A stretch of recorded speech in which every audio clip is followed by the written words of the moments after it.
Hello students, कैसे हैं आप लोग? सब बढ़िया, ठीक ठाक। आज हम लोग स्टार्ट करने वाले हैं अपने एस ब्लॉक एलिमेंट में जो चल रहा है उसमें फिजिकल प्रॉपर्टीज नंबर 8। और फिजिकल प्रॉपर्टीज में हम लोग 7 तक, लास्ट लेक्चर तक हम लोग कंप्लीट कर लिए थे। आज हम लोग स्टार्ट करेंगे फिजिकल प्रॉपर्टी नंबर 8। फिर वही बात, लेक्चर को ध्यान से देखो, ध्यान से सुनो, एक एक बात चमकेगा और चमकता रहेगा। ठीक है, तो स्टार्ट करते हैं हम लोग फिजिकल प्रॉपर्टी नंबर 8, जिसका नाम है hydration. Hydration of ion and hydration energy. Hydration of ion and hydration energy, ये बात हम लोगों को करना है। अब जरा देखो, इसको पढ़ने के लिए जरा ध्यान से एकदम समझना, ध्यान से एकदम बोर्ड पर। हाइड्रेशन और हाइड्रेशन एनर्जी क्या होता है? हाँ जी, देखो ध्यान से। इसको समझाने के लिए एक मैं एग्जांपल लेता हूँ। सोडियम जो सॉलिड स्टेट में पाया जाता है, पूरे एलिमेंट में ये बाबू है, बेचारे बार बार याद किए जाते हैं हर मामले में, सोडियम सोडियम सोडियम। अच्छा, इस सोडियम से मैं कन्वर्ट करूंगा सोडियम गैस में। सोडियम गैस में अब कैसे कन्वर्ट किया जाता है, वो यहाँ पर हम लोग हीट ऑफ सब्लिमेशन देते हैं। आप जानते हैं, पुराने दिनों में याद कीजिए, आप पढ़े थे केमिकल बॉन्डिंग, वहाँ बताया जाता है। अब इसमें जब हम लोग आयोनाइजेशन एनर्जी देते हैं तो आपको पता है कि ये बदल जाता है किसमें, Na+, ये गैस में। एक इलेक्ट्रॉन यहाँ से निकल जाता है, एक इलेक्ट्रॉन यहाँ से क्या होगा, निकलेगा और Na+ गैस में कन्वर्ट हो जाएगा। जब यहाँ से आयोनाइजेशन एनर्जी दीजिएगा तो एक इलेक्ट्रॉन यहाँ से निकलेगा और केटायन में कन्वर्ट हो जाएगा। अब इस गैसियस को हम लोग वाटर के साथ रिएक्शन कराएंगे। सोडियम+1 जो गैसियस फेज में जो है, इसको वाटर के साथ हम लोग रिएक्शन कराएंगे। देखो, वाटर के साथ जब हम रिएक्शन कराएंगे तो ये जो आपका सोडियम है ये कन्वर्ट हो जाएगा Na+1, ये एक्वस फेज में, मतलब वाटर में जाकर सॉल्वेट हो जाएगा। वाटर इसको घेर लेगा तो ये गैस से एक्वस में कन्वर्ट हो जाएगा। अब कैसे, तो जरा देखो ध्यान से। आपको पता है कि Na+1 ये गैसियस जब गया था किसके अंदर, वाटर के अंदर, तो वाटर मॉलिक्यूल्स क्या करेंगे, इस Na+ को चारों तरफ से घेर लेंगे। चारों तरफ से वाटर मॉलिक्यूल क्या करेंगे, इस Na+ को घेर लेंगे, सराउंड कर लेंगे, चारों तरफ से इसको घेर लेंगे। ठीक है जी, तो ये वाटर मॉलिक्यूल्स क्या किया, ये Na+ को चारों तरफ से घेर लिया। Na+ जो यहाँ पर है, इसको वाटर मॉलिक्यूल्स ने चारों तरफ से घेर लिया। इसी घेरने को हम लोग बोलते हैं हाइड्रेशन ऑफ आयन। इसी को बोलते हैं हाइड्रेशन ऑफ आयन। और सुनना ध्यान से, ड्यू टू हाइड्रेशन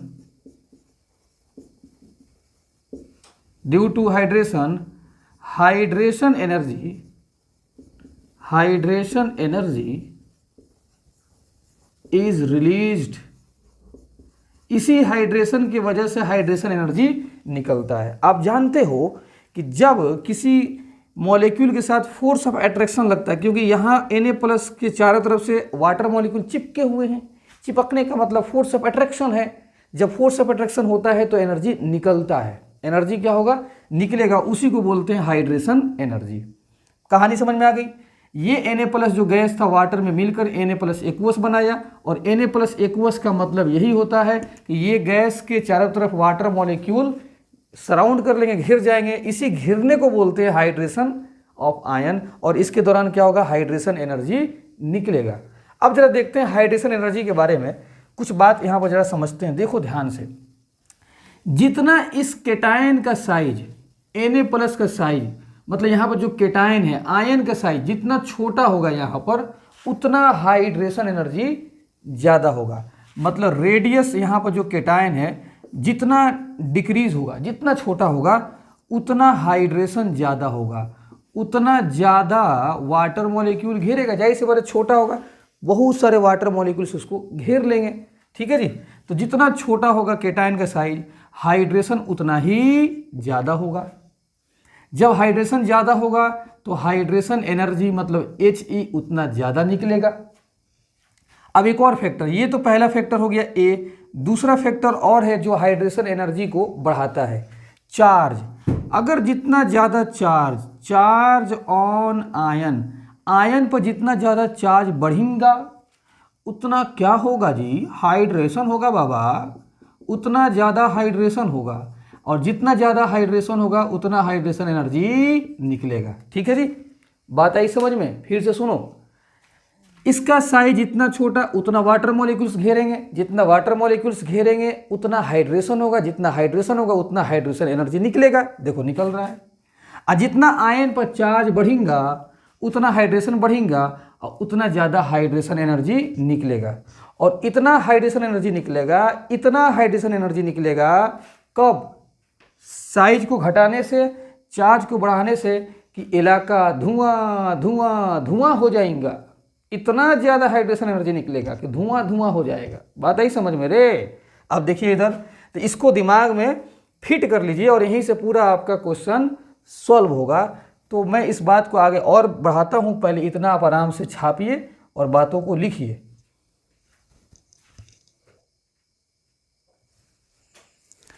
हाँ जरा देखते हैं, अब आगे बढ़ते हैं हम लोग। ये बात आपको समझने के बाद, अच्छा एक बात जरा देखो, ये जो हम लिखे हैं ये, इसको मिला के मैं ऐसे लिख सकता हूँ। जरा देखो, हाइड्रेशन एनर्जी, ये हाइड्रेशन एनर्जी, ये साइन दे देते हैं।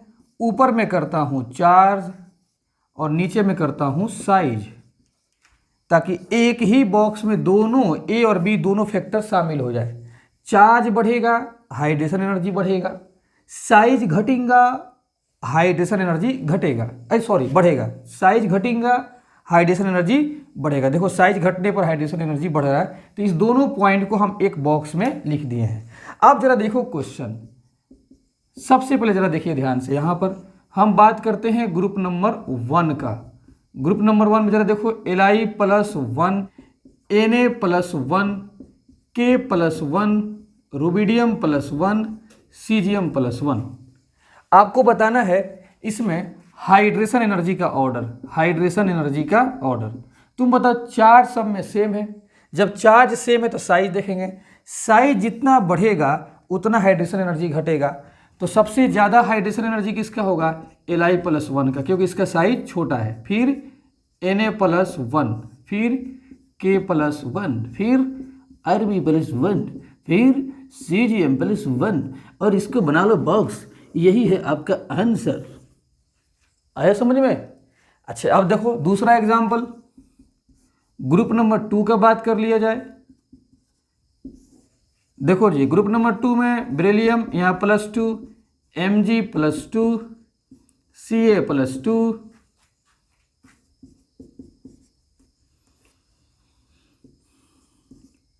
बेटा मांगे कार स्कूटर, और यहाँ पे बाप राजी। ठीक है जी, तो आप जानते हैं हाइड्रेशन एनर्जी का क्या हो जाएगा ऑर्डर, जितना साइज छोटा होगा उतना हाइड्रेशन एनर्जी का ऑर्डर ज़्यादा होगा। तो यहाँ पर देखो B+2 का साइज सबसे छोटा, इसका ज़्यादा होगा हाइड्रेशन एनर्जी, Mg+2 का, फिर Ca+2 का, फिर Sr+2 का, फिर क्या हो जाएगा Ba+2 का। ये हो गया हाइड्रेशन एनर्जी का ऑर्डर।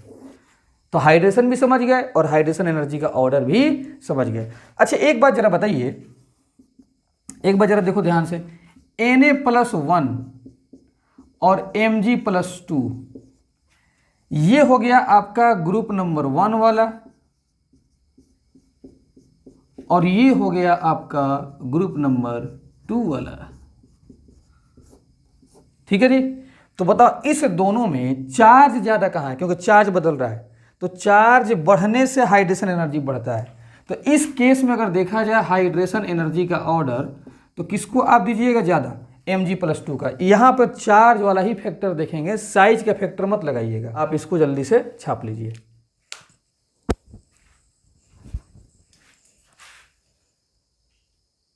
हाँ जी, जरा देखते हैं ध्यान से।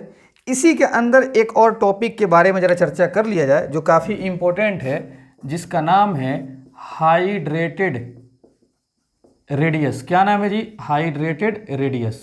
इसी हाइड्रेशन वाले टॉपिक में ही पढ़ना होता है। तो जल्दी से इसके बारे में देख लिया जाए। अच्छा, इसको देखने के लिए मैं एक एग्जांपल लेता हूँ Li+1 और ये देखो Na+1, ये भी गैसियस में है और ये भी आपका गैसियस फॉर्म में है। जब भी केटायन नॉर्मल अगर दिया जाता है और वहाँ पे स्टेट नहीं लिखा है तो हम जनरली समझ लेते हैं कि वो गैसियस की बात है, क्योंकि केटायन कब बनता है, इलेक्ट्रॉन निकालने से। इलेक्ट्रॉन कब निकलेगा, जब आयोनाइजेशन एनर्जी देंगे, और आयोनाइजेशन एनर्जी देने के लिए स्टेट क्या होता है, गैसियस। ठीक है, तो बताओ इन दोनों में सबसे ज़्यादा साइज किसका, रेडियस ज़्यादा किसका है, इसका Na+ का। मतलब हम कह सकते हैं कि यहाँ पे रेडियस ऑफ आयन किसका ज़्यादा है, Na+ का। अब जरा देखते हैं कि हाइड्रेटेड क्या होता है रेडियस। तो सुनो ध्यान से, Li+1 जो है ये गैसियस, इसको मैं वाटर में मिलाता हूँ तो क्या होगा, जब वाटर में मिलाइएगा तो इस Li+ के चारों तरफ से क्या हो जाएंगे, वाटर मॉलिक्यूल्स घिर जाएंगे। वाटर मॉलिक्यूल्स क्या हो जाएंगे, घिर जाएंगे। चारों तरफ से क्या हो जाएंगे, वाटर मॉलिक्यूल्स घिरेंगे, इसको सराउंड कर लेंगे। ठीक है जी।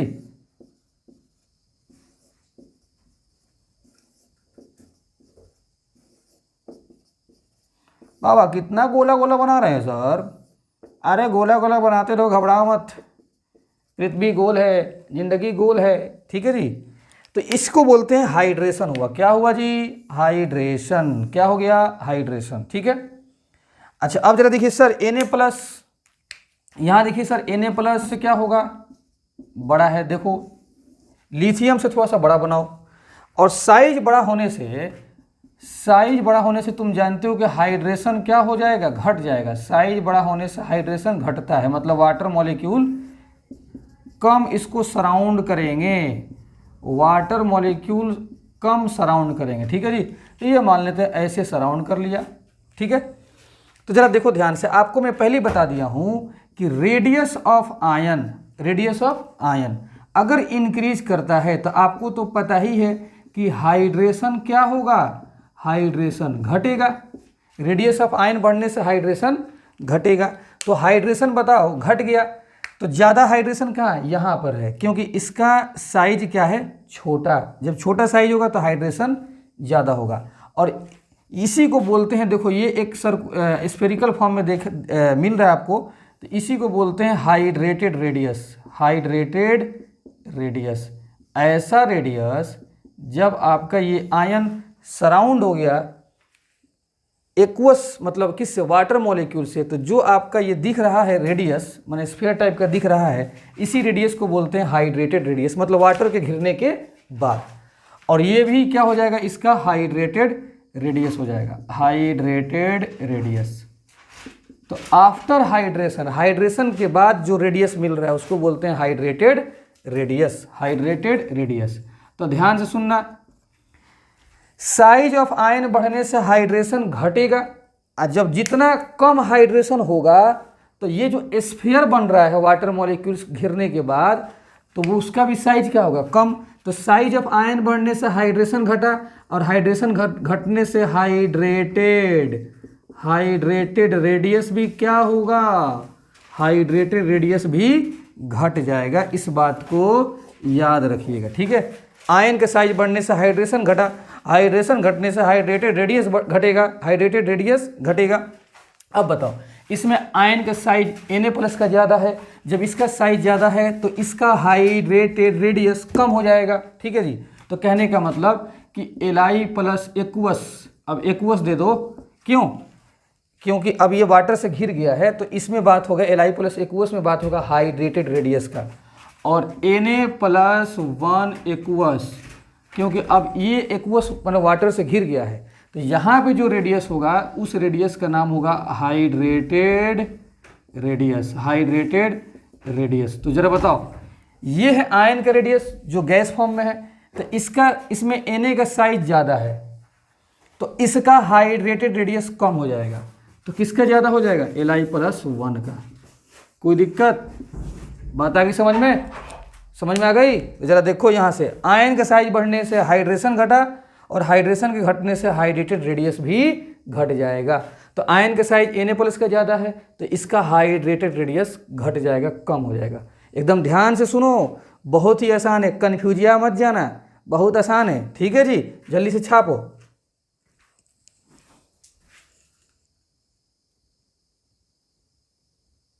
हाँ जी, जरा देखते हैं, आप कुछ एग्जाम्पल पे बातचीत किया जाए।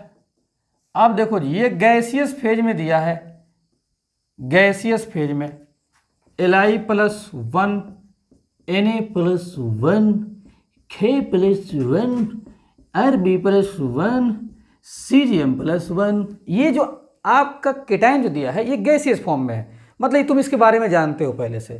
बताओ इसमें सबसे ज़्यादा साइज किसका? सीजियम का, फिर रुबिडियम का, फिर पोटेशियम का, फिर सोडियम का। लेकिन अगर आपसे पूछ दे कि नहीं इसी का बताइए हाइड्रेटेड रेडियस,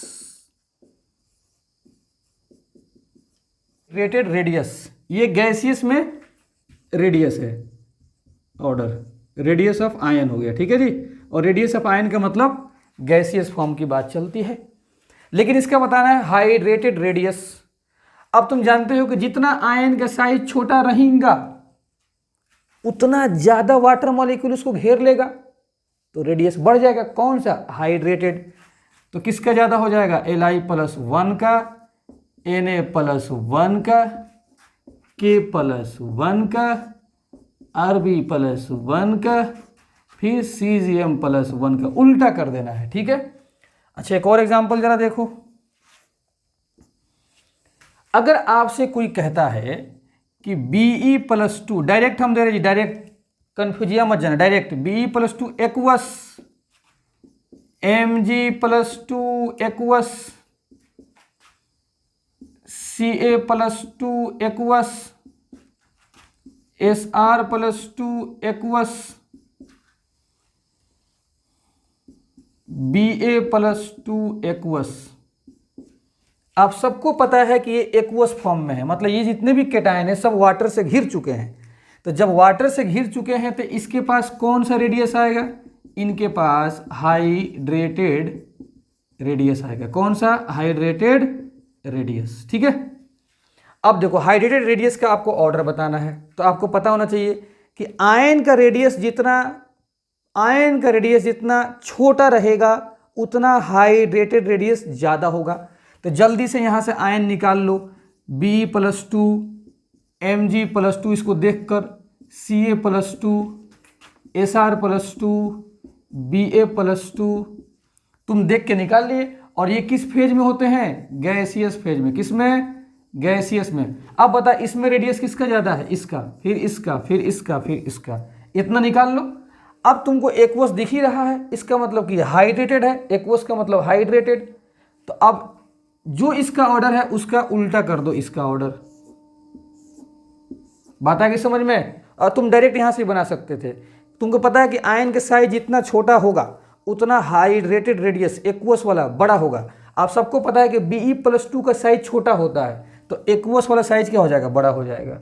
फिर ये आगे समझ में? कन्फ्यूजिया मत जाना। अच्छा, एक और एग्जांपल जरा देखो। Na+1 aqueous Mg+2 aqueous. बताओ ज्यादा हाइड्रेशन कहाँ होगा? यहाँ पर। चार्ज बढ़ने से हाइड्रेशन बढ़ेगा, और जब हाइड्रेशन बढ़ जाएगा तो हाइड्रेटेड रेडियस भी क्या हो जाएगा? बढ़ जाएगा। चार्ज बढ़ने से पूरा वाटर मॉलिक्यूल घेर लेगा ज़्यादा, तो रेडियस भी बढ़ जाएगा। तो ये किसका ऑर्डर हो गया? हाइड्रेटेड रेडियस का, हाइड्रेटेड रेडियस का। तो यही था आपका फिजिकल प्रॉपर्टी नंबर 8, जो बहुत ही डिटेल्स आपको मैंने पढ़ा दिया। बहुत डिटेल्स बबुआ, बहुत डिटेल्स मैंने आपको पढ़ाया है। और इसमें इतना एनर्जी निकला है, इतना निकला है कि पूरा इलाका धुआं धुआं धुआं हो गया है, और आपका कॉन्सेप्ट भी एकदम चमक गया होगा। जल्दी से छापिए। हाँ जी जनाब, अब जरा देखा जाए, इसमें एक और कॉन्सेप्ट जरा हम लोग पढ़ लेते हैं। वो क्या है? आयोनिक मोबिलिटी, जो काफ़ी इंपॉर्टेंट है। जेईई मेंस नीट में कई मरतबा सवाल पूछ दिया है। और कंडक्टिविटी इसी से रिलेटेड बातचीत है, आयनिक मोबिलिटी और कंडक्टिविटी। ये जो पूरा कॉन्सेप्ट है आयनिक मोबिलिटी और कंडक्टिविटी, ये पूरा बातचीत होता है in aqueous phase in aqueous phase में, ये हमेशा एक्वस फेज में बातचीत इसमें होता है। अब बताओ, जब एक्वस फेज में बात होगा तो आयंस जो होंगे एक्वस में, तो वो कौन सा रेडियस देंगे? हाइड्रेटेड रेडियस देंगे। तो सुनो, आयनिक मोबिलिटी जो होता है, आयनिक मोबिलिटी, मोबिलिटी का मतलब इसमें मोबिलिटी कर लो BI। आयनिक मोबिलिटी का मतलब कि एक्वस सॉल्यूशन के अंदर आयंस का मूवमेंट, आयंस का मूवमेंट। तो आयनिक मोबिलिटी होता है inversely proportional to hydrated radius. Hydrated radius, आप सबको पता है कि जब आयंस जाएंगे एक्वस सॉल्यूशन में तो कौन सा रेडियस देंगे? पानी के अंदर कौन सा रेडियस? Hydrated radius. जितना ज़्यादा हाइड्रेटेड रेडियस होगा उतना बड़ा आयंस होंगे, और जितना आयंस बड़ा हो जाएगा तो बताओ भागने का, मूव करने का टेंडेंसी घटेगा कि नहीं घटेगा? मोटा आदमी देखो जल्दी भाग पाता है? नहीं भाग पाता, धबर धबर धबर धबर से भागता ही नहीं है, उसके बाद हाँफना शुरू कर देता है, भागता कभी? इसी तरह से कहा जाता है कि हाइड्रेटेड जो रेडियस होता है जितना ज़्यादा होगा, और जाहिर सी बात है कि हाइड्रेटेड रेडियस की बात कहाँ होती है? एक्वस सॉल्यूशन में। जब एक्वस सॉल्यूशन में बात होगी तो उसके अंदर जितना बड़ा रेडियस देगा उतना बड़ा आयन का साइज हो जाएगा। जब साइज ज़्यादा होगा तो उसका मोबिलिटी घट जाएगा। तो साइज बढ़ने से मोबिलिटी क्या हो जाएगा? घटेगा। जितना बढ़ेगा ये घटेगा। ठीक है, एक तो ये बात तुम देख लिए। अच्छा, एक और बात कंडक्टिविटी की बात कर लिया जाए। देखो, एक्वस सॉल्यूशन में पानी के अंदर जितना आयंस भागेगा, जितना भागेगा उतना कंडक्टिविटी बढ़ेगा। तो सुनो, हाइड्रेटेड रेडियस जितना कम रहेगा, हाइड्रेटेड रेडियस जितना कम रहेगा उतना कंडक्टिविटी बढ़ेगा। ठीक है जी, मतलब ये जितना घटेगा ये उतना बढ़ेगा, और ये जितना घटेगा ये भी उतना ही बढ़ेगा। तो वाटर के अंदर आयंस का साइज जितना ज़्यादा होगा, हाइड्रेटेड रेडियस, उतना वो कम भागेगा। तो देखो, घटने से ये ज़्यादा भागेगा, और जितना वो कम भागेगा उतना कंडक्टिविटी भी कम रहेगा। तो हाइड्रेटेड रेडियस घटने से कंडक्टिविटी बढ़ेगा। अब इस पे एक एग्जाम्पल जरा देखते हैं। ये Li+1, Na+1, K+1, Rb+1, Cgm+1। ठीक है जी, करते हैं। ये आपको दिया है और आपसे पूछ रहा है आयोनिक मोबिलिटी का ऑर्डर, आयोनिक मोबिलिटी ऑर्डर, कि इसको आयोनिक मोबिलिटी के ऑर्डर में अरेंज करो। बताओ, इसका साइज काफ़ी छोटा है। जब काफ़ी छोटा होगा तो हाइड्रेटेड रेडियस बढ़ेगा। जब हाइड्रेटेड रेडियस बढ़ेगा तो आयोनिक मोबिलिटी घटेगा। इसलिए अगर आयोनिक मोबिलिटी का ऑर्डर निकालना है तो ये सबसे कम देगा।